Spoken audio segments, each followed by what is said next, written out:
guys, welcome back to For Geeks by Geeks, the place where geeks come to geek out. As always, I am Boser, and you are in for a treat tonight with your Monday night Geek Out Sesh.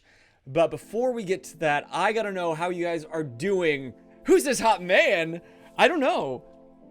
It's Spider-Man? You can't see the logos in the way, but stop. I am ready to get gassed up tonight because I was talking to my guests. It's our first plural guests on the show, on the Geek Out Sesh, and they are hype people. Like, their energy, I can see why they've been able to create what they've been able to create, because their positivity is just exudes out of every pore of their being, and I can tell we're gonna be BFFs by the end of this.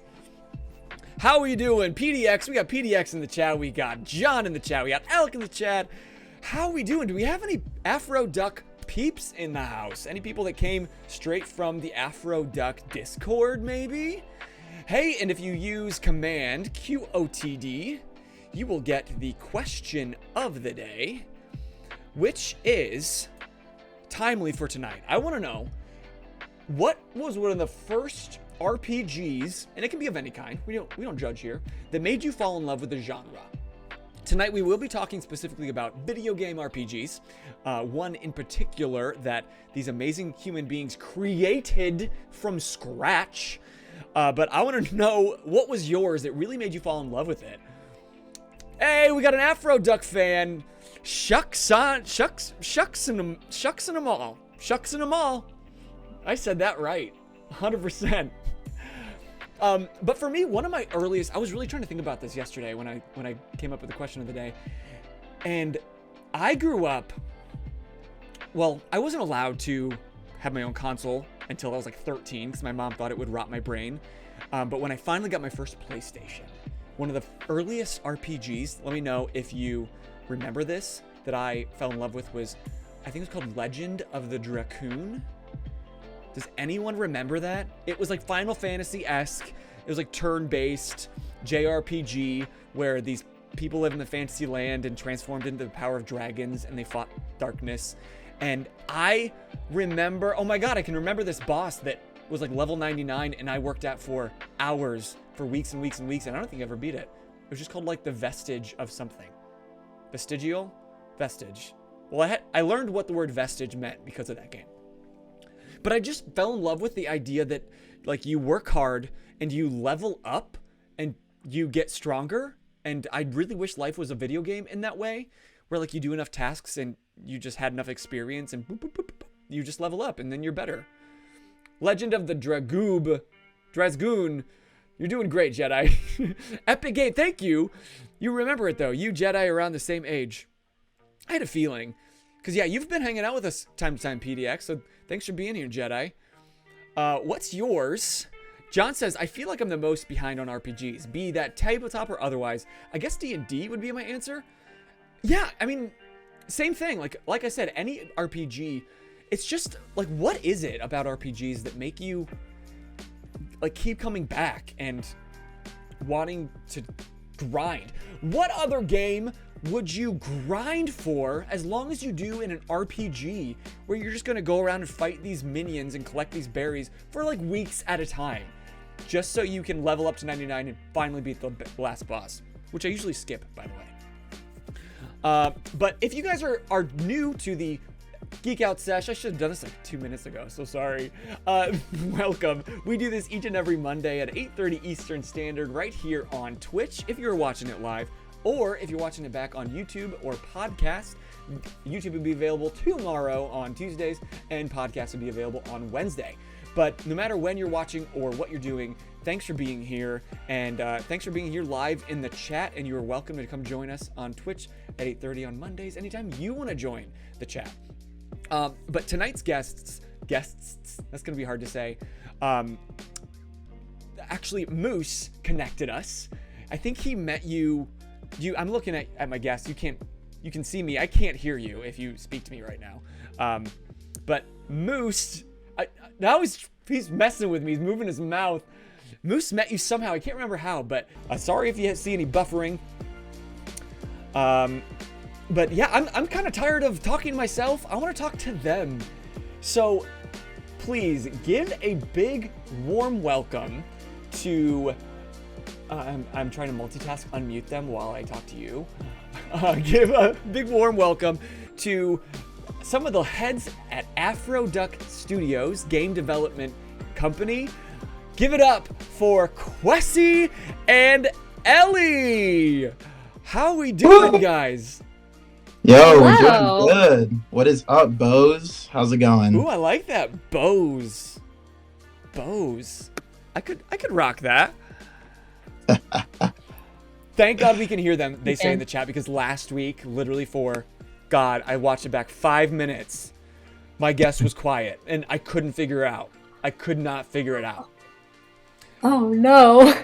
It really stressed me out because I didn't tell you this, but here at FGBG, we are kind of known for our technical difficulties. Ooh, okay. Which isn't a great rep, and it's a rep I'm trying to change. But, it is what it is. I know who I am. No, I believe it. And I call you the Bose because the sound and the energy is terrific, just like the brand. So the Bose right here. What did I tell you guys? This man he's campaigning to be my new best friend by the end of the week. Before we get into anything, I gotta know, question of the day. What was the RPG that made you guys fall in love with the genre? For me, it was actually a DS game. It was called Final Fantasy Crystal Chronicles Echoes of Time. And It was a DS game, the very first game I ever got. And it was like super fun because it was like I can be this character that has a sword and I'm casting magic and on a little DS, little Questy just playing around, and I just immediately loved everything about it. And I started moving. Little baby Questy playing Final Fantasy games, but yeah, that's what really got me started into the genre for sure. Also, by the way, thanks T for subscribing to your own channel. Love that. Ellie, what about you? What was one of the first RPGs that made you fall in love with the genre? Yeah, now that I think about it and like my earliest memories of playing video games and RPGs, it might be like the OG Mario on the PlayStation. Okay. But what's like resurgence, like my renaissance into video games as of lately is Horizon Zero Dawn. I have heard so many great things about that, and I've never played. You should. It's great. It's so pretty. We could turn this car around and just talk about Horizon Zero Dawn all night. We could. I could talk about it for so long. Don't get me started.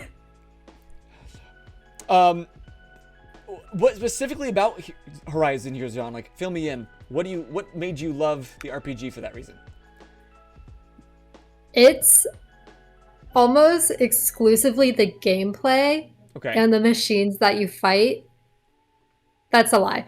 And also the nature. It is one of the most like natural, beautiful, just gorgeous games to look at. The sunsets are like this beautiful orange in the game, and you get like really cool like galaxies in the sky at night. It's just beautiful. And of course, you being the art lead at AfroDuck Studios would key in on the beautiful artwork that someone did. Yeah. Well, PDX says the sequel comes out next month. Are you hyped? Are you getting it? Jumping on it? Yes, I'm getting it. I'm so excited. It's all I'm going to be dedicating too much of my free time to, but I still can't do that because I'm still making my own game. Yeah, I'm estimating I'm not going to see Ellie for at least 2 weeks. So I've already allocated and budgeted time just for her not being there playing that game. Wow. What a great team. I did not budget my time for that, so I'm still going to have to work and play the game.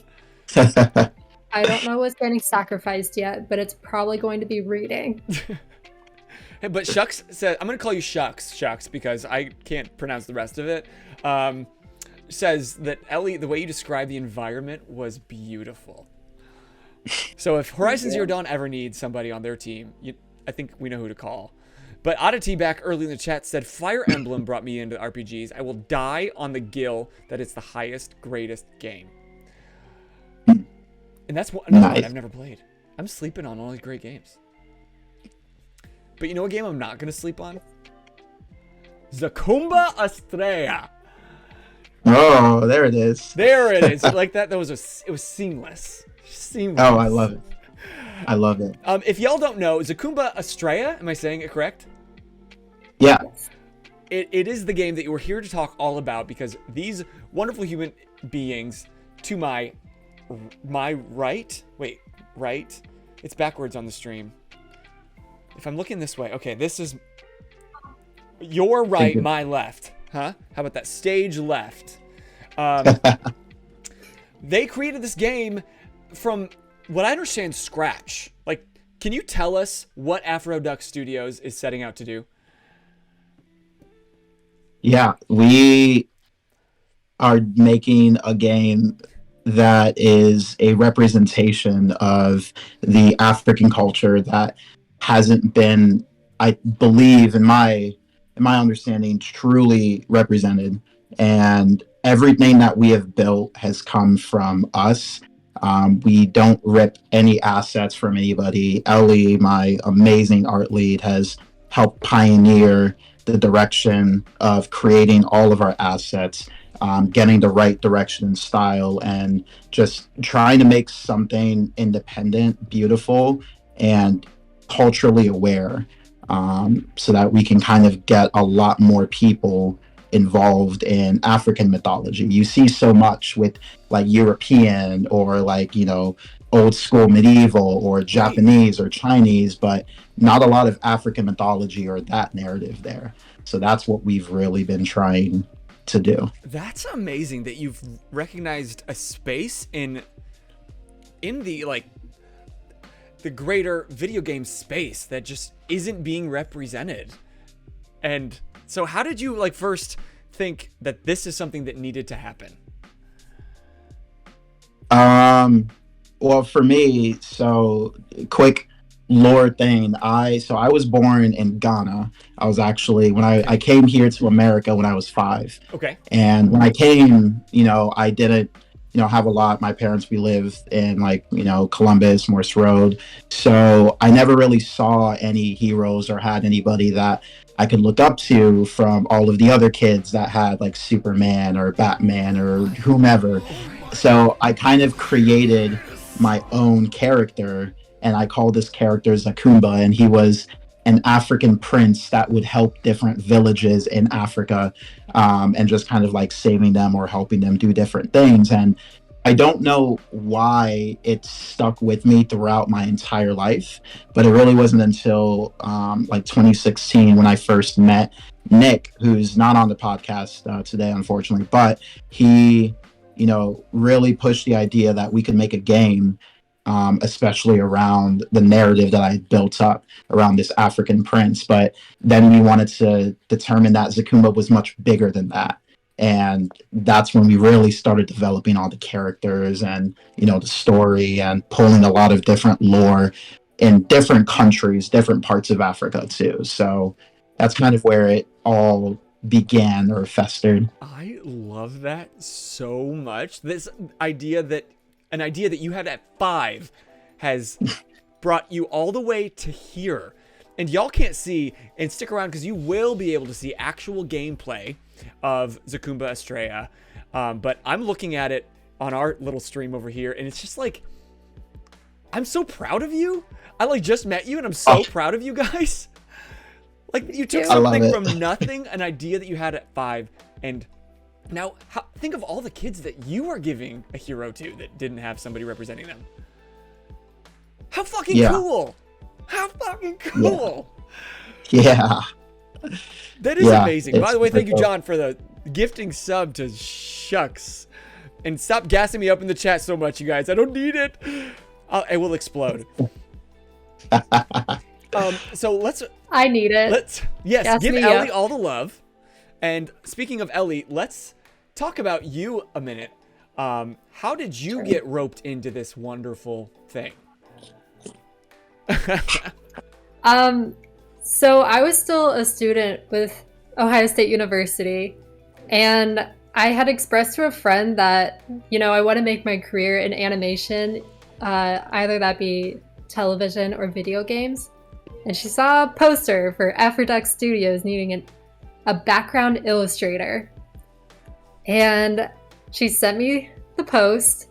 I met up with Questy, showed him an animation I worked on, and got started as an environment artist and a background illustrator for the game when we were going with a different look than what you've seen so far, Boser. What was can I ask, what was the original look? It was going to be like small sprite characters, smaller than what we have currently, on illustrated backgrounds instead of like building it with tile sets. Oh, almost like so it's going to be a very different look. It's changed a lot over the course of just me joining in 2019. Wow, what a game changer you are. So really the game is all thanks to Ellie, it sounds like. Yeah. I would like to take all the credit, but I can't. Don't feed her ego too much. Well, chat is trying. Keep going. Chat says Ellie is mega pretty. So there you go. Aww. Thank you. All right, so then it started to shift. The look started to shift from that design. Yeah, so I'd say that we were going with the illustrated look and the smaller sprites when we kind of needed to change up what it was. We found Questy didn't really like the sprites. They weren't quite anime enough for him. So we went with a bigger sprite. Best answer ever. We reworked a lot of our main character sprite. Made it a bigger canvas size, but it's still relatively small. It's a 256 by 256 pixel canvas size that we're working on. But it gave us enough detail to make Astraia and all the other characters just look a little more anime. You get to see more of who they are than you would with just really tiny pixel characters. Okay. Can we just take a hot second, just because we're talking about the design, we're talking about these characters. We're going to take a quick second to kind of give them a visual to see what we're talking about. Is that okay? Yeah, go for it. Helpful, yeah. Because I'd love to show your Indiegogo campaign trailer on your website. Oh boy. Is that appropriate? Oh, you're fine. Okay. I just don't like how I look, but you're good, please. The internet is forever. The internet is forever. So, guys, if you haven't looked at it already, here's your first look at this video game they created. Like, I'm like a paint pencil kind of guy. I do not understand how you even begin to create a video game. Whew, but I'm hoping to understand more. We're going to get into the nitty-gritties in a bit. But here is their actual website, AfroDuckStudios.com. And let's take a quick second, just watch this guy. I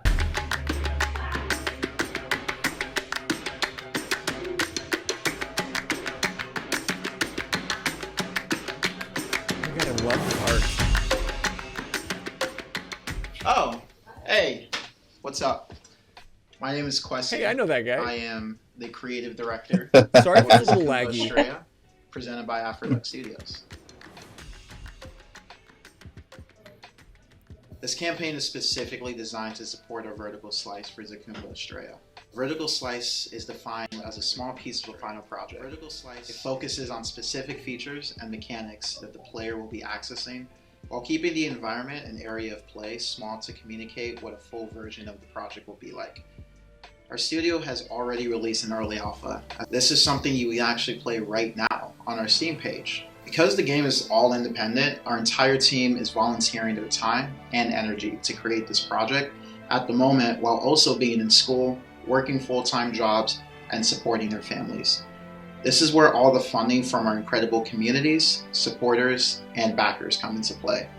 Our entire team is looking at a 6 to 8 month timeline to develop a fully working vertical slice of Zakumba Astraia. Your funding will go towards paying for that time, which is paying for our animators, programmers, writers, and marketing team as we dive headfirst into developing this project.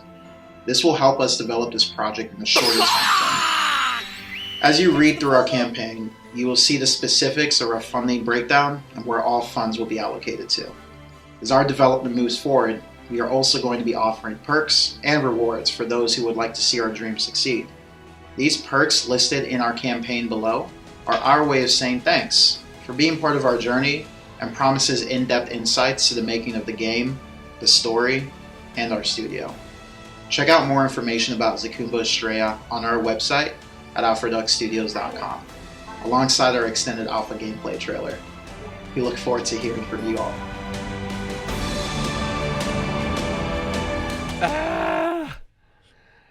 Well, I hope that gave you kind of a better idea. I will say, make it clear that your Indiegogo campaign has completed, yes? Yes, the Indiegogo campaign has finished.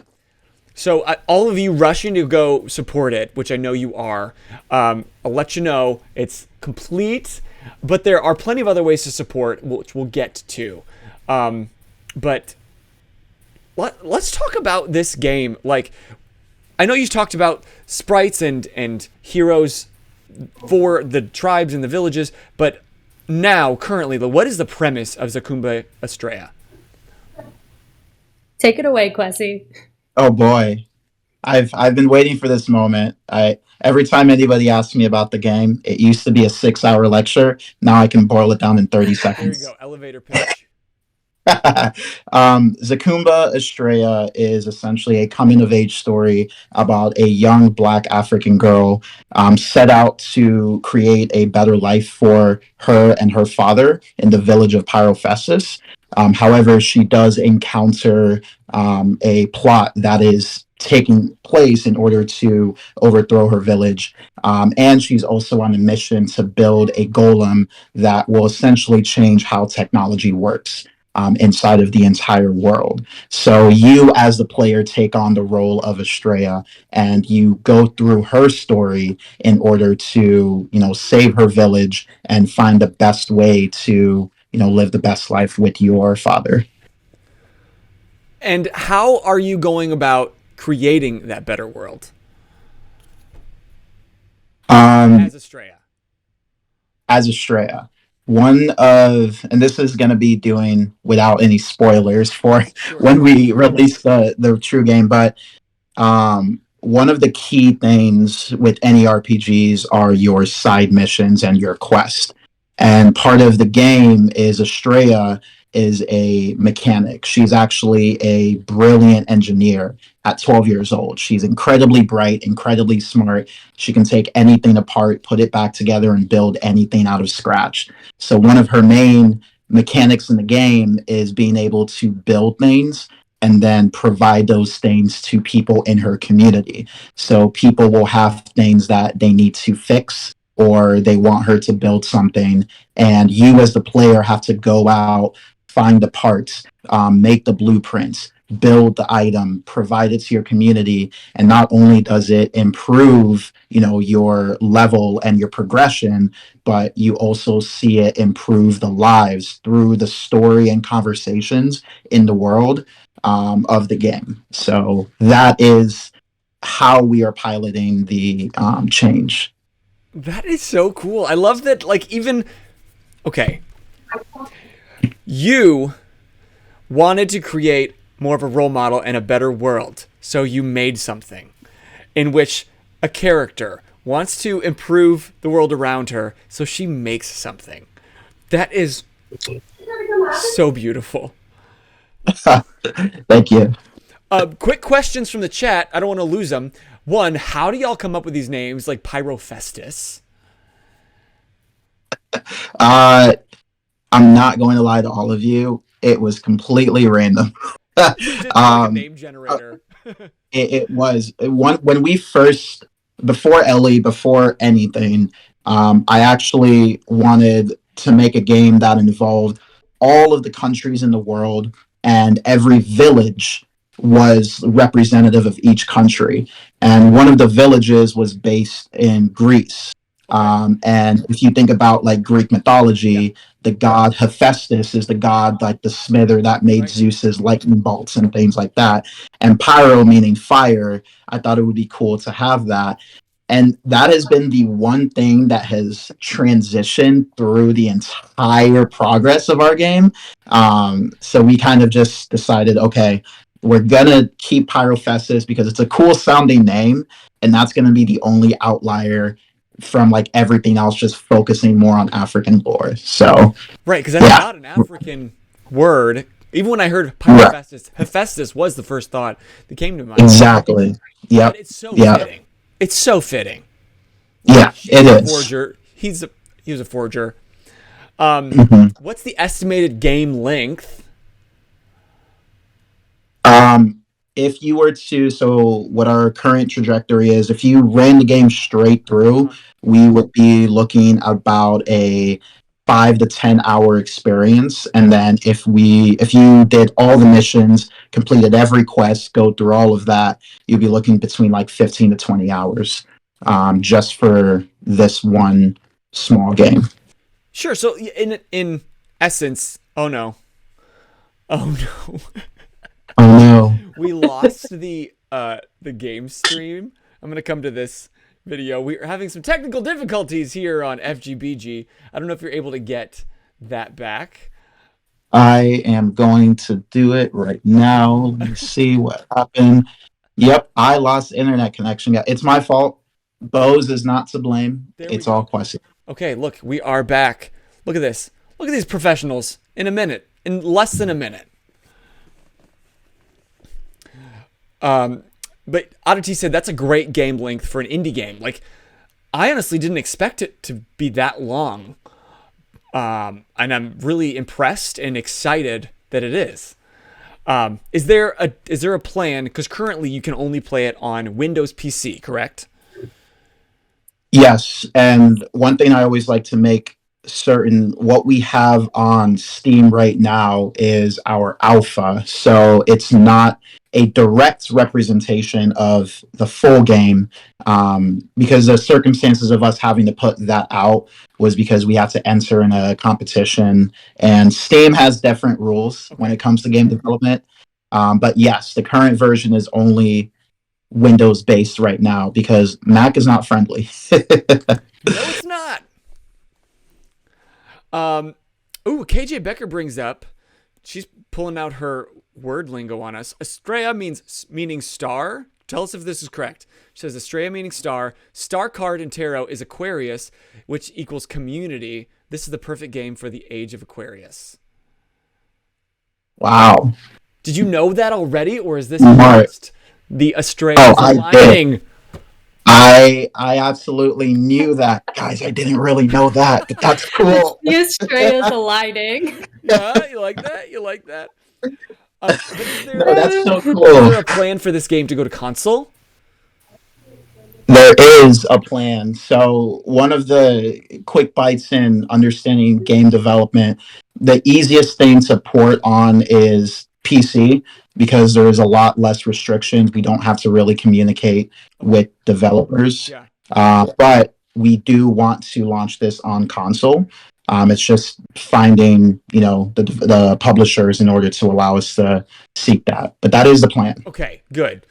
Oh my God, this questions are pouring through. We do have a question about art, so we're gonna go to Ellie for a moment.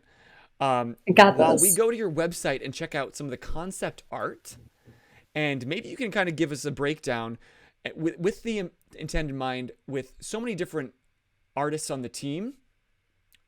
How do you standardize the look, and how do you even go about creating the techniques to make sure it all looks like the vision?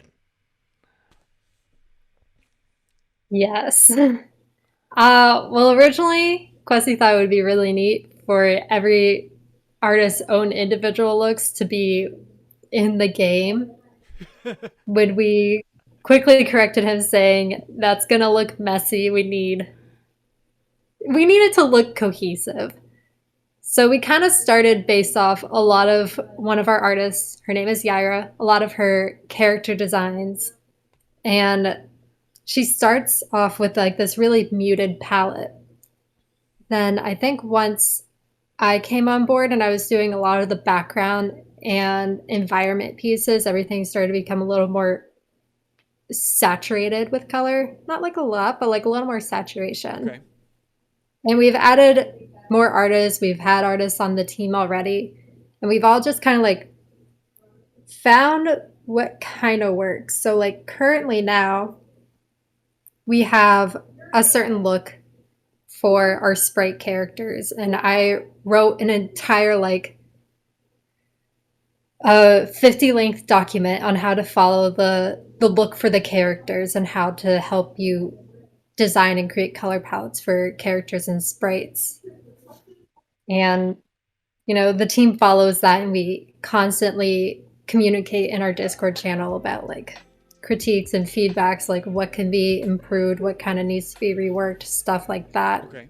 And what's really helping in terms of like building the environment is we've moved away from 2D and we're making our environment 3D. So we have 2 artists who are doing 3D modeling and sprite textures for that. So that's really helped like unify what was originally a bunch of 2D sprites, 2D tile sets and objects into a more cohesive look by using the tool of 3D.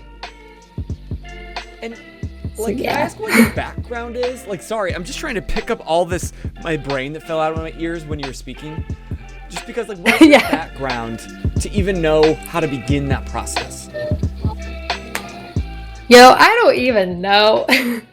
Like, I just came on primarily as a 2D artist, both traditional and digital artistry, but in school, I personally had to learn 3D. We have a lot of art people who come from Columbus-based university and schools where they've all had to learn 2D and 3D.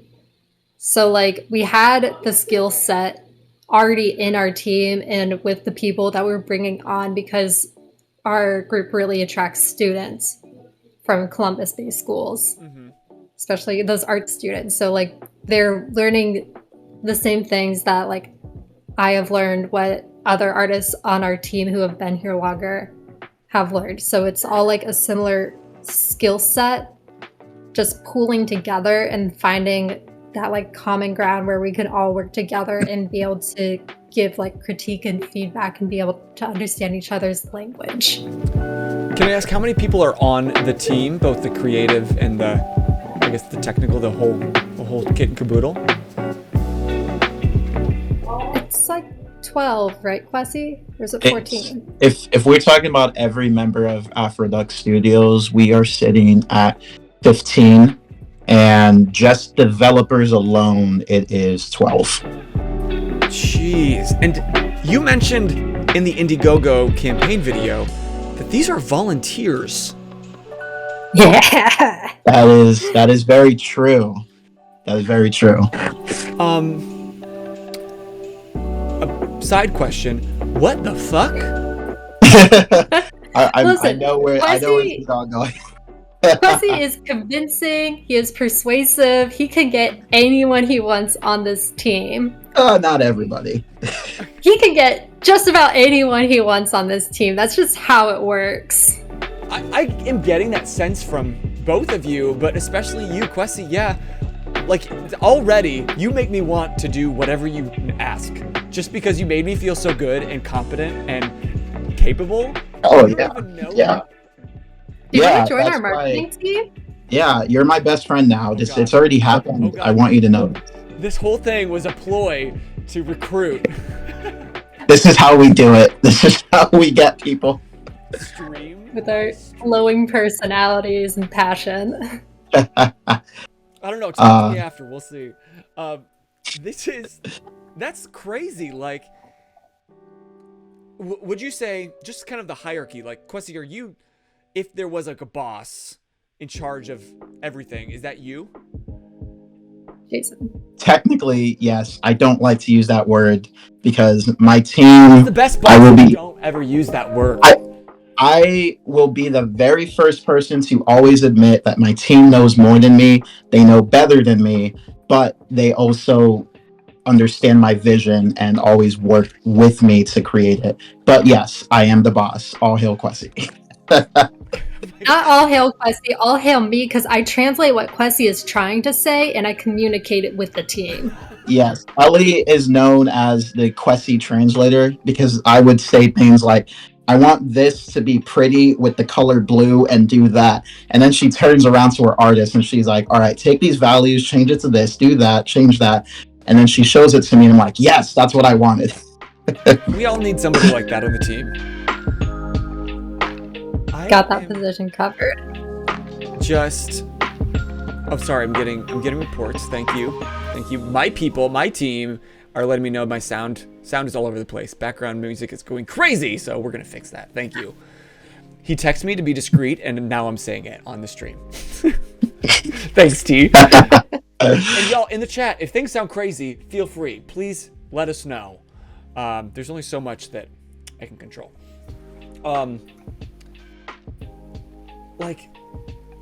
This happens almost every Geek Out Sesh. I finally am getting to a point that I understand what you've actually done, and I just become in awe and overwhelmed and not even know what to say next.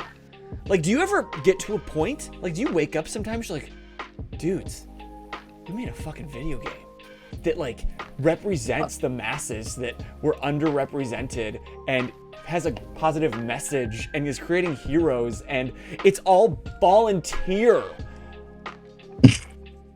Do you pinch yourself? Do you recognize this?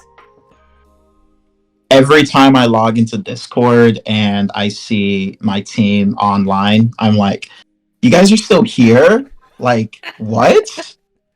And then we have what are called dev days every Sunday where we check in. I ask everybody what they've been working on, what we've been doing, and kind of see what their tasks are for the following week, because we have our entire pipeline set up for everything. And every time I hop in, everybody's there just waiting for me to say something. I'm like, guys, I'm just a guy, but okay, cool, let's keep going. I guess you're still here. Let's do it. But I'm super grateful. I am extremely grateful, very happy. A lot of the people that have joined the team, we've become close friends. And, they say don't mix your business with your personal, but that's kind of how everybody gets introduced. You want to join in because it's personal. So once you match that kind of energy and you find that passion, it's what motivates you to keep going. And I'm a great speaker too, so that also helps. I mean, clearly, you just demonstrated that. You guys keep talking about the Discord. There's no link, but Nightbot's telling you to join AfroDuck's Discord, because I didn't add it to the Nightbot, and that's on me. But you can join Nightbot. The website at AfroDuckStudios.com. You can join the pond, is what it's called. And you were telling me pre-stream that that's the best way to stay up to date on the future of the game, how it's coming. And you even do streams of while you're working on the game. Is that correct? That is correct. I know in this past week alone, I think I've done 2 or 3 streams in there where I've just been working on a character's animations. We're planning on doing more streams involving more people from our company. So maybe we can get some programmers in there, hoping to get some of the other artists in as well. Maybe even see what the writers are thinking, but that might be jumping into spoiler territory, so probably not. But you'll probably be getting a lot of programming and art. So if you're really interested in this, is that a good place? If I was somebody that just wanted to get into game development or had a dream one day, is that a good place that I can maybe pick up some beginning knowledge and maybe some quick tips? I'd say absolutely, especially if you want to learn a little bit about 3D modeling, 2D animation kind of principles, sprites, programming in the future when our programmers actually stream. But it's a good place to start picking it up and even be able to talk to us and ask us questions if you're interested yourself, and we can give you knowledge that we've learned. And I'll be the first to admit, I know nothing about programming. If you had programming questions and I'm the one running the stream, you better hope a programmer's in there with me, because I cannot answer you. But one thing that I've picked up And T, we'll get to your question. I see it in the chat. Maybe when we start the gameplay, it'll be a little easier to. His question is, what would you compare it to the closest thing today? So think on that, and while we play through in a bit, maybe that'll make a little more sense. But like, raise your hand if you had ever created a video game before Zakumba Astraia. Raise your hand if you ever worked on a team that helped create a video game before Zakumba Astraia. No hands. Like, you guys just decided, let's do this.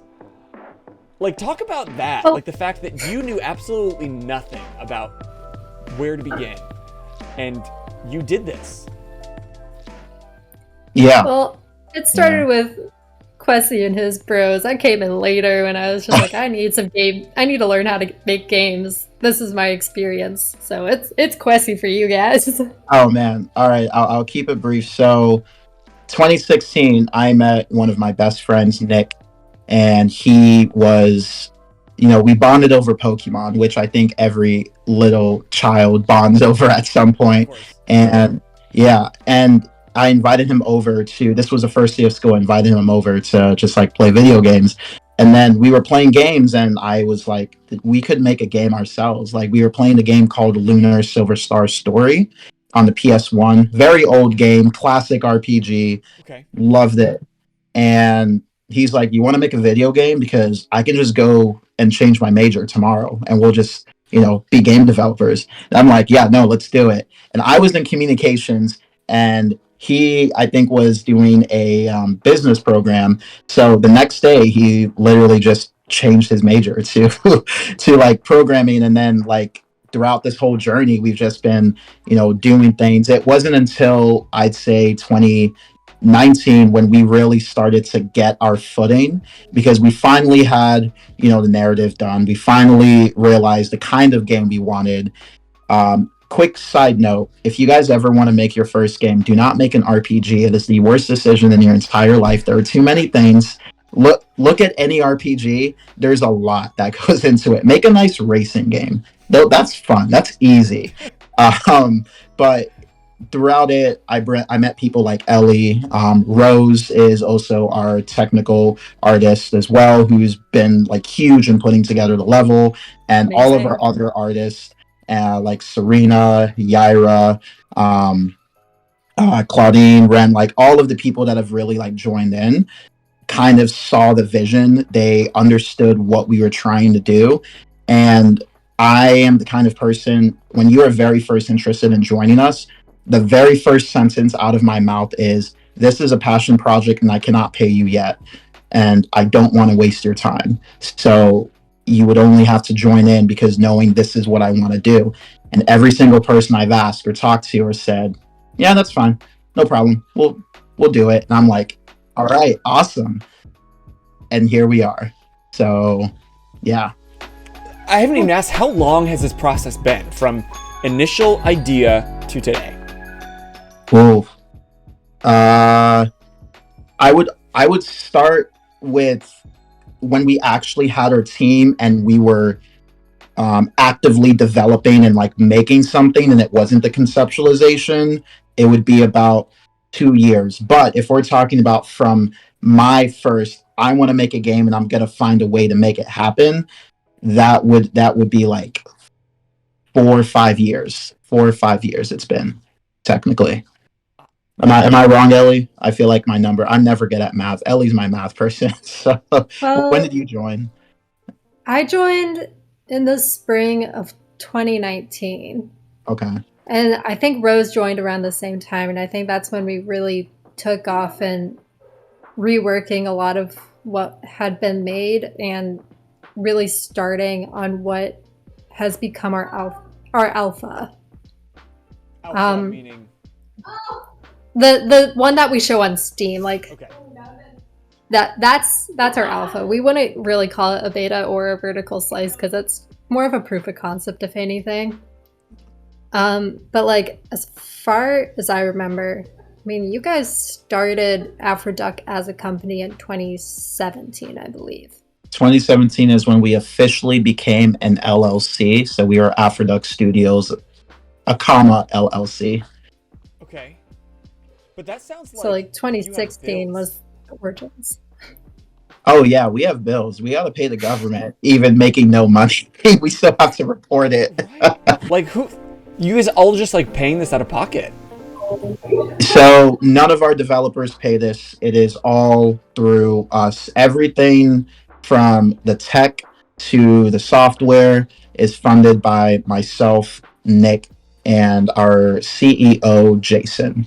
So yes, everything is out of our own pockets that we've been investing. Okay, so like, where can the chat go to make all the donations to pay those bills? Because I want to pay those bills for you. Is there a place that they can go make a donation, or what's the best place to support the future of this game?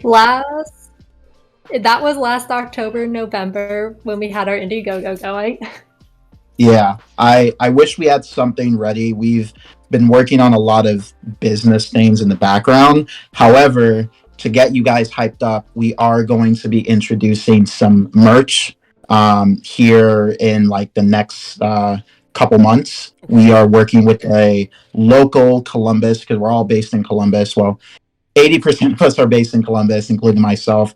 I'm a local print shop that is helping us create shirts, maybe even some cool hats like this with your AfroDuck Studios there.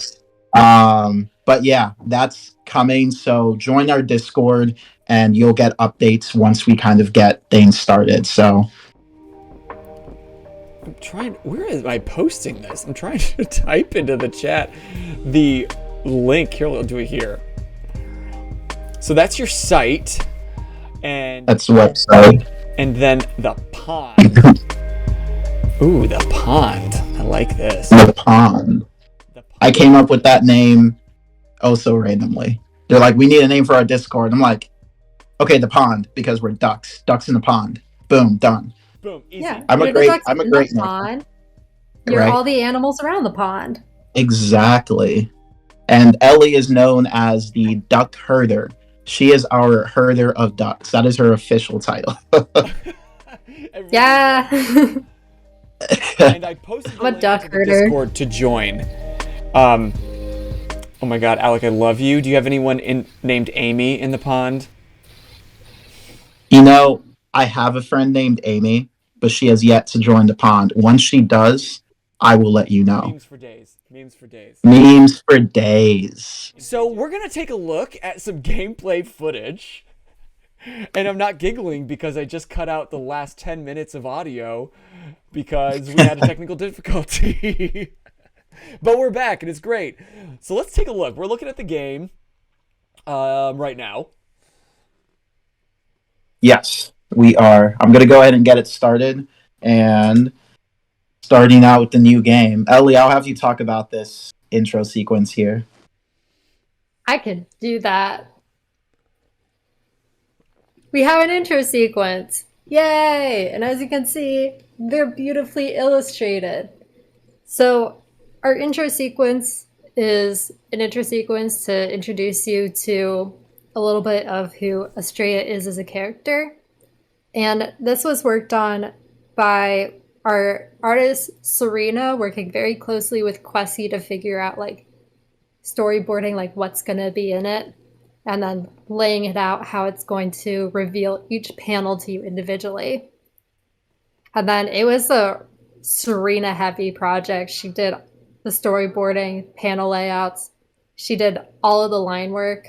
I was only recruited to help with laying in flat colors just to like pick up the pace for her a little bit. And then she finished with like all the final details, the shading, coloring, all the final illustration. Okay. And so that was mostly her working on that, which was super cool. And so this is kind of the general look of the game is this kind of upper god level look at the world around you. Yeah, so the way that we set up the game, it's an isometric camera angle. So it's like above looking down, but you still have like, see the tops and the sides, like, you know. Mm-hmm. a great angle to try animating a character at because it's so easy. It sounds so easy. Just draw them from their shoulders up. God. It's the easiest. Oh my goodness. So that's the angle that we're working with. And again, like what you see now, this was all done with 2D sprites, 2D tile sets. You keep saying the word sprites. The whole works. And when you said sprites the first time, I thought you meant like little fairies, pixely fairies. And now I'm realizing I'm not understanding that term. It's like pixel characters. Got it. Okay. Yeah. So like this Astraia you see running around, she's a sprite. And then the background is made with tile objects and tile sets. Okay. And if you're noticing any lag in the game, you guys, that's only because of the stream. The game plays very smooth and wonderfully. And the fun thing is, our current build does not look like this anymore. Really? Because we transitioned away from those 2D backgrounds to utilizing 3D for the backgrounds. Astraia, her sprite, exactly the same. All the characters and enemies you will see in this game will remain 2D sprites, but the background and everything you interact with, those are going to become 3D. Cool. And so this is the version that you can play right now on Steam, on Windows. Absolutely. But when the real version is released, it will look different. It will look very different. Hopefully it will look a lot more visually appealing and polished and just gorgeous. Like, it's still a really good start for us, this being our first build really ever of making a game. All of us, like, our first game ever, and then our first game as a team. So, like, still a great jumping off point. Yeah, hell yeah. But we knew that we could do so much more, and that's why we, like, basically overhauled it. We, like, revamped what we had and just worked on improving and just making this the best version of this game we can in, like, the timeline that we are trying to give ourselves. Yeah, why wouldn't you? Just to catch up on some great comments from the chat, John is loving the art style. He says it's fantastic. And then he said, Thanks, so John. She's not a 7-Up or a Sierra Mist. She's a Sprite. God. She's a sprite! I love that. Yes. That's the kind of... Y'all got some jokes here, John and comes up I'm with these here for it. on the fly. Every week, he's got great puns. Theater puns, especially, are his specialty in Disney. And KJ Becker says, gotta go. Wishing you guys the best of the ducking best. Thank you.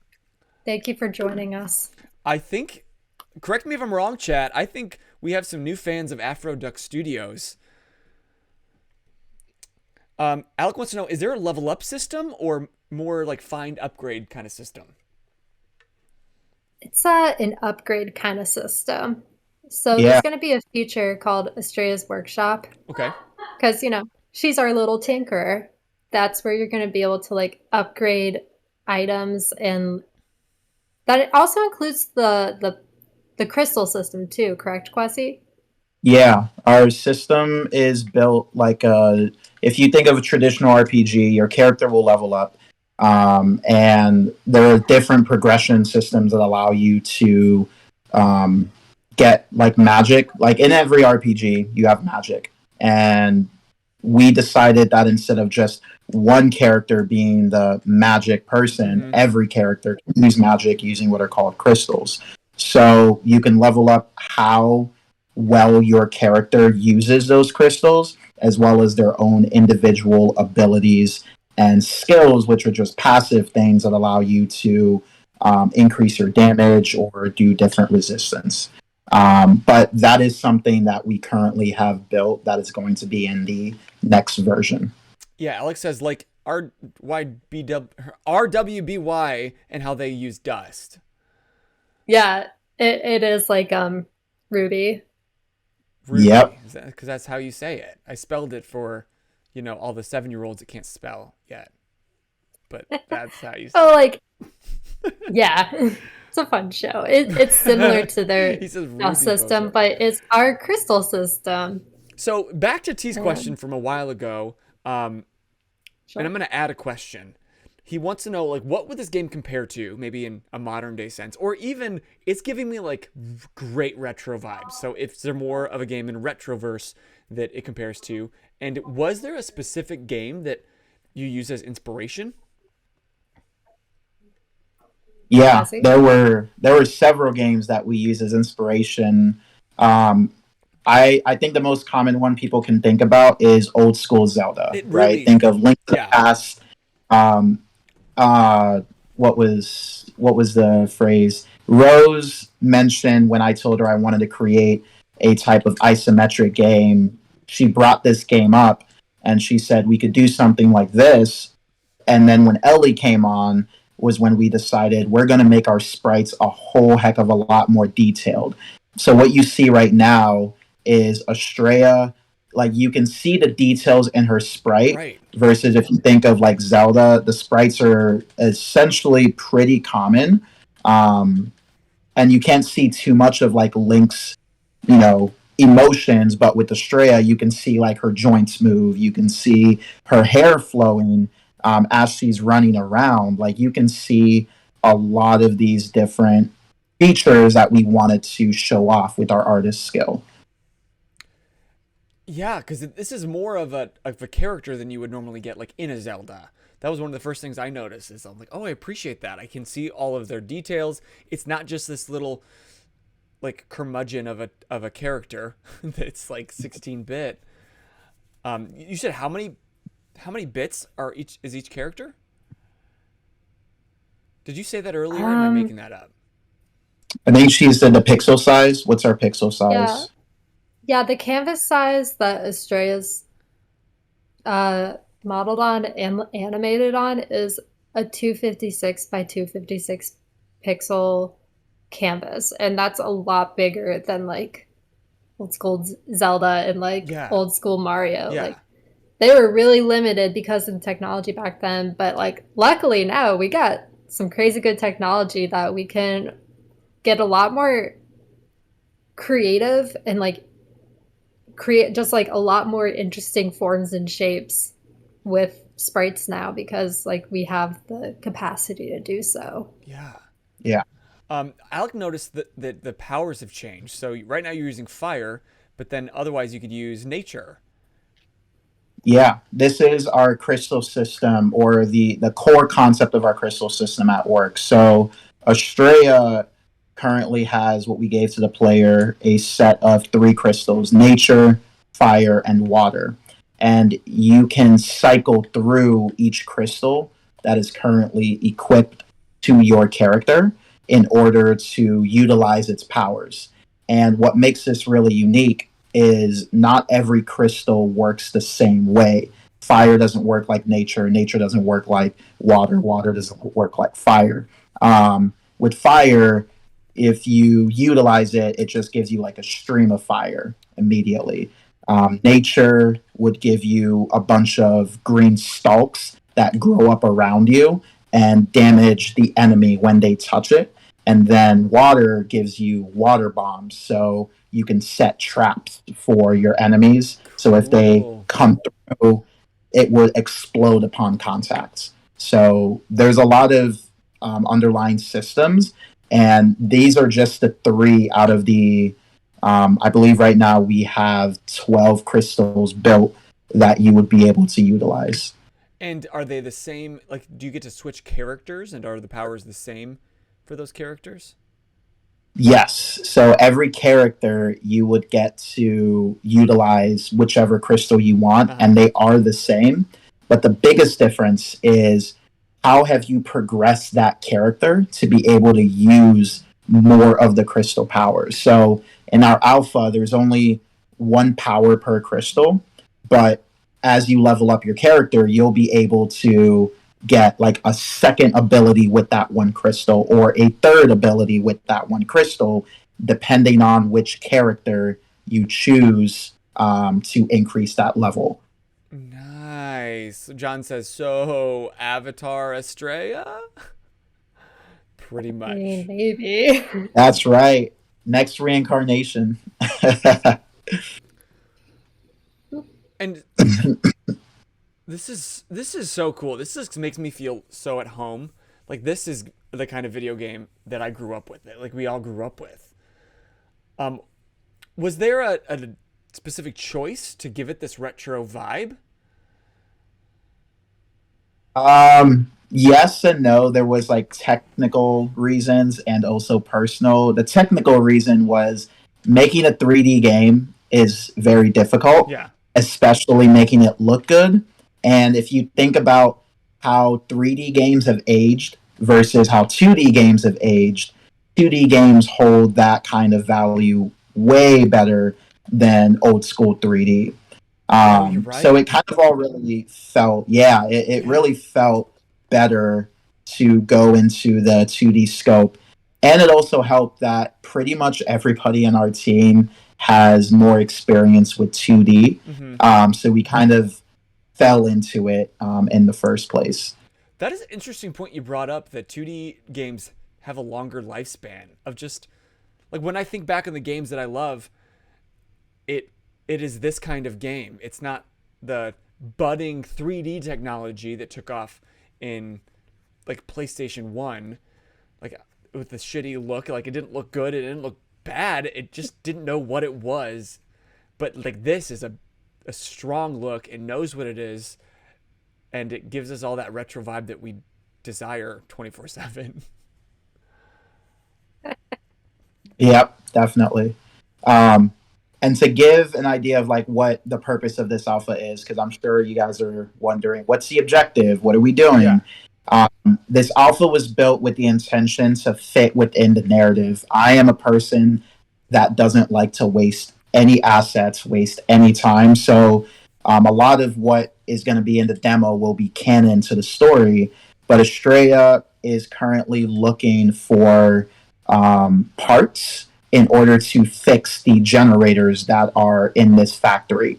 She's currently on a mission to look for blueprints in order to build the golem for her main adventure, which is Talos. So when you discover the factory, Astraia is kind of exploring. She's trying to get into different rooms and just kind of looking around, seeing what's there. And in order to progress through different areas and different rooms, you need to fix the generators. So this is where the idea for Astraia's mechanic, Astraia's workshop really came into play, because you have to find the parts, build the tools, and then use it to fix the generators. When you fix the generators, the factory will, appear, and the factory will turn on, and then you'll be able to progress through different areas of the game. So that's the core part of this alpha, being able to explore, combat, and give you a little bit of sense of Astraia's character. Okay. And I will add, if you're ever writing for a game, writing for kids is very hard. Writing as a child, it's very difficult to write yourself as a 12-year-old Black girl. I had to look to my sister for inspiration of like how Astraia talk in scenarios like this. But it's very fun, very fun. And the character of Astraia is actually based on, females in my life, particularly my little sister was a big inspiration of the attitude and personality of who Astraia is. Does she know that? Does she know what to play herself? She does, but she just refuses to admit it, and she's like, don't tell people that. So, hey, Teresa, this is on the internet forever. I would love to be a video game character. Speaking of, sorry, Jedi, PDX Jedi, if you're still here, I missed this. I meant to go back and I never did. He is willing to swap fitness trainer instruction, if you need it, for a character in the game. He's not selling, it's a trade. Straight up trade. If anybody needs it, you find him in the chat. We can definitely talk in the pond. Join the pond and we'll have a discussion. There you go. The characters you're fighting, those little like blobs with the circles in them, what's the lore behind that? Ellie, you want to talk about that? You can. I feel like you'll explain it better than I will. Okay, no, so Ellie, once you again, do such a great job. Don't. Well, Ellie, I was just gonna say they're like magical orbs. Like you're gonna want more than that. That's right. That was terrible. Kwesi, what are those things? So there is a, once again, technical reason and lore reason behind it. They're called morps. They're essentially like in every RPG, you have slimes or little goops that are just in everything, right? Dragon Quest, Final Fantasy, whatever. Right. So we wanted to create a character like that or an enemy. And I'm not sure if he's watching, but Winston was part of the team and helped design a whole bunch of different creatures and monsters. And we used it because, one, it's the easiest thing to draw. It's literally an oval with a circle inside of it, and then we just have to animate moving around and having 2 attacks. So on a technical note, bubbles. And the bubbles, that is right. On the technical note, it was the easiest thing. And it gave our current monster artist, Elena, at the time, something fun to kind of like design and make her own. So their whole point, their whole being in the game are morphs that you can find, and if you defeat them, you get really unique drops that allow you to help build other different things. Interesting. So you're basically like farming aspects from the monsters you defeat. And that is correct. From monsters, from environment, from everywhere. Which I just love that mechanic. Ocean, welcome to the chat. Ocean 7 says, I have a younger sister as well. Definitely a funny experience. Oh yeah. And I do want to pause right here and show you guys like the character designs that we have of Astraia. I know we already mentioned Yaira, but she was extremely instrumental in designing Astraia's look, making her a lot relatable. What we found when we presented at a few gaming conventions was people really, bonded with Astraia. They just liked how she looked, like her representation. She was a child that made it more likable. And we had little kids. Like, we had this little girl that came 3 times in our booth just to play the game. And I was like, oh my God, you really like this character. And she's like, it's my favorite game here. And I'm like, oh, you don't have to lie, but thank you. Let me point out, we did have like a cardboard standee print of Astraia. Okay. Where she could come and get a picture with Astraia too. Yeah, I saw that on your Instagram, and I've neglected to mention, if you use command AfroDuck, you can go straight to their Instagram and give them a follow and blow up all of their socials. And nope, I did AfroDucks, which isn't a thing, but AfroDuck. Nope, that's spelled wrong. How about that one? There you go. So you can give them a follow and stay up to date on all those things, and just watch their story. Like, I love going back and seeing all these members of the team that you've been talking about, and seeing yourself at is that what, GDX? GDX, yes. It is the gaming convention based in Columbus, Ohio, for independent creators and independent game developers, and anybody in the gaming community. I'm just so glad that exists, first of all. And second of all, didn't you win an award at GDX? Oh my gosh, did we? Man, no, we did not win an award. However, I will say I'm very proud of my team. We came in runner-up, so essentially second place, to the crowd favorite for this, which was insane because you have to think, this is the first game my team has ever put out. Ever. 90% of us have never made a game. Never. And this is our proof of concept. We built this part. It took us 9 months, 5 to 10 hours per person.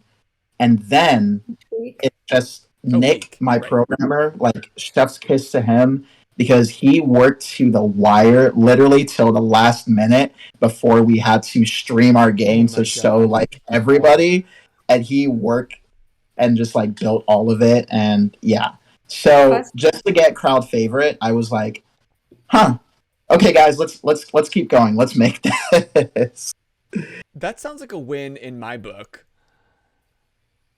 because these are people that, like, you're at a con that is specifically for indie gaming, and the people at the indie gaming con loved your game the most. Like, that's what better award could you win? And you didn't. I just can't get over, this is the first thing you've ever made. a video game. Not even just the first RPG, the first video game. Yeah. It was pretty interesting. Pretty exciting. We were very humbled. Crazy. Very humbled. Rindari says you guys did an amazing job. Thank you. Thank you, we did. More to come. Way more and way better to come. So do you have a timeline as far as when you feel the game will be ready for full release? So right now we are currently, like Ellie mentioned, working on our vertical slice, which is it's the proof of concept for publishers. So us talking to publishers who would be interested in giving us, money to actually work on this game full time. We want to create a version of the game that communicates all of the mechanics, things about the lore, things about the story, in order to show this is a worthwhile game to build and make, and it's worth investing into. That pipeline for the vertical slice we have set up. It's interesting because we have what's called operating under a $0 budget and then operating under we got all the money we need to make it. Our $0 budget is, I believe, right now about 12 to 13 or 15 months. And that's specifically everybody still volunteering their time. We do not have any funds. Everybody's putting in that 5 to 10 hours.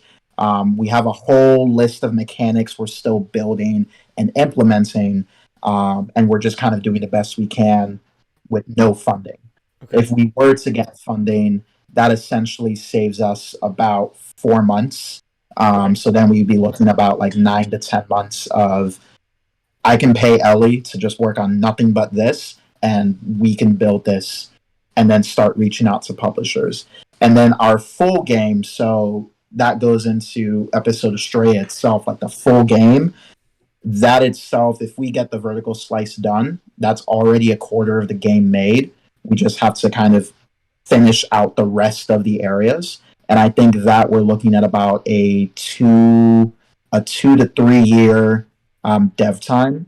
Once again, with no funding, and then with funding, it'll roughly be around the same time, like 2 to 3 years, but it'll allow us to add a lot more things and be a lot more fleshed out. Wow. Yeah. Wow. Lots of math. Disclaimer, I did not come up with any of those numbers. That's all my CEO and Nick. I'm just a creative director. I just tell people what to draw. Like, we all need mathies in our life. I am not. If anybody watches our D&D stream on Thursdays, I'll be the guy counting on my fingers for every time I roll. That's insane. Like, I know we're running against the clock here, but it's just like the fact that you have created a team of people to make this, knowing full well that you will not see results for at least 2 to 3 years. Yeah. What is that? What is that thing? Give us that final thought. What is the thing that keeps you going and chasing this golden duck? I was gonna say goose, but I said duck. Day in, day out, when like you are maybe struggling with your own bills, regardless of these bills, your own life bills, and working hard, and like you have friends that you can't hang out with because you got to do this, and like, what is the thing that's keeping you going? I know. I can only. Oh yeah, I'll let you talk, Ellie. Like, I know personally for me, I'm surrounded by friends and family who are very supportive. I have a partner who's very supportive and wants me to be able to chase my dreams. And I see AfroDuck growing. I see us releasing episode Astraia and being able to expand into the entire world of Zakumba, not just Astraia's story, but so many of the other characters we have planned for. I just see the potential for so much growth with where we are and where I know we can go. So I'm in a very fortunate position where I can only have to work part-time and give so much of my time and attention to helping develop this game. So like I see it for the potential, and because I already have like a comfortable space to be able to dedicate so much of myself to it. Okay. And Questy? Yeah, and I love that, Ellie. Thank you. Oh man, that was powerful.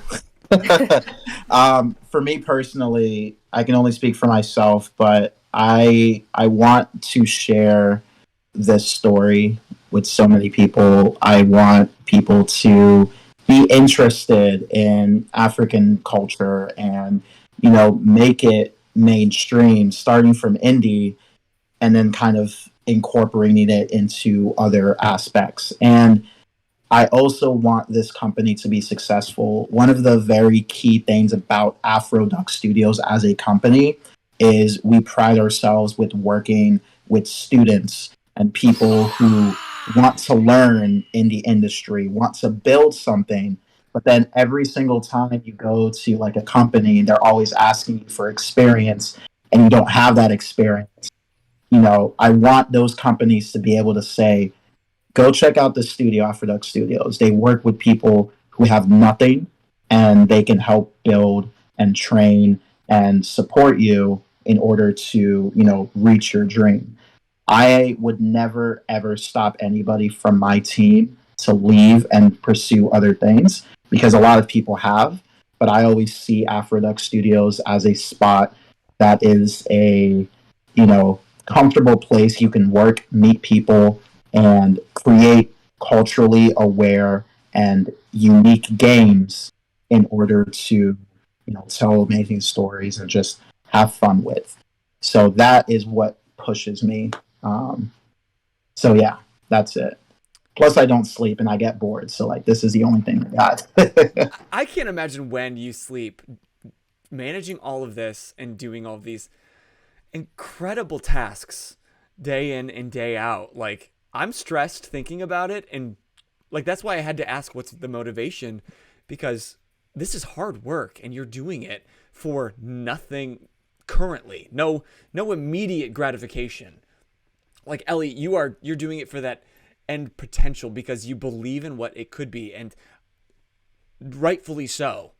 Like, just in this few hours that we've been hanging out, I fully believe in what this is and what it could be. I can see it, and everybody in the chat sees it too.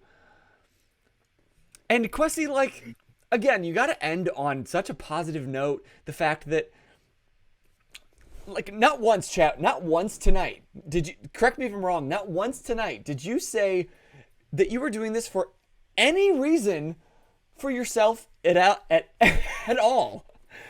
Which wouldn't even be selfish. Like, yeah, I want to make a game and I'd love for it to pay my bills. That's not selfish. But you didn't ever say that. Your only reasons were, I want to give people a hero that was underrepresented. I want my company to be a place for other people to gain experience because they need a place. Like, these are the reasons why, guaranteed, you will succeed. And I can't wait until you... Well, I think you're already succeeding, but I can't wait until everybody around us worldwide sees that global success, because it's inevitable. Thank you. Thanks. Thank you so much. It does. It really means a lot. It's definitely been such an incredible journey. I've met so many people. We've gone through so much, learned such a ton. And for those who are interested in learning really about anything, just do it. Like, go on YouTube, like, find something, find a friend. There are so many communities out there and so many different opportunities. And if you're scared to look for those opportunities, make your own, because that's really what I think everybody on this team and this company has done. We've made our own opportunity and are trying to pave the way for others. So that is the end of my positive note. I will end on. Yeah, there's no end. There's no end to your positive note. It just keeps flowing. You can't stop that faucet. It's a river. It's a river.